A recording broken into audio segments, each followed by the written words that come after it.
Duke e publikuar këtë dokument nga regjistri qendror të datës 17 gusht, Bashkimi Demokratik për Integrim thotë se vleni përpara qytetarëve paraqiten si një subjekt i bashkuar, por dokumenti dëshmon se Lëvizja Besa vazhdon të figurojë si parti aktive, me Bilal Kasamin kryetar dhe me autorizim të pakufizuar. Duke u nisur nga kjo, integristët akuzojnë se vleni ekziston si emër për propagandë dhe se partitë, kryetarët, vulat dhe interesat personale vazhdojnë veç e veç. Gjithçka rreth tyre është ndërtuar për mashtrim, u paraqiten si ndryshim dhe sollën degradim, premtuan përfaqësim dhe prodhuan përjashtim, kërkuan votën shqiptare dhe e përdorën për dobësim të faktorit politik shqiptar.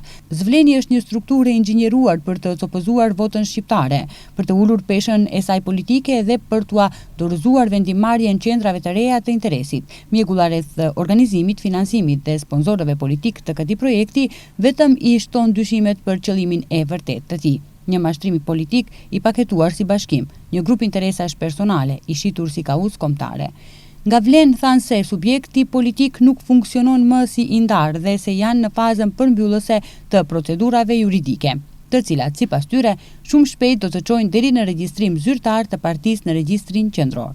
Vleni u formua si koalicion i partive shqiptare opozitare për zgjedhjet e vitit 2024, duke bashkuar Besën, Alternativën, Lëvizjen Demokratike dhe njërin krah të Aleancës për Shqiptarët, të cilat si vlen u bën pjesë e qeverisë me VMRO, DPMN dhe ZNAM.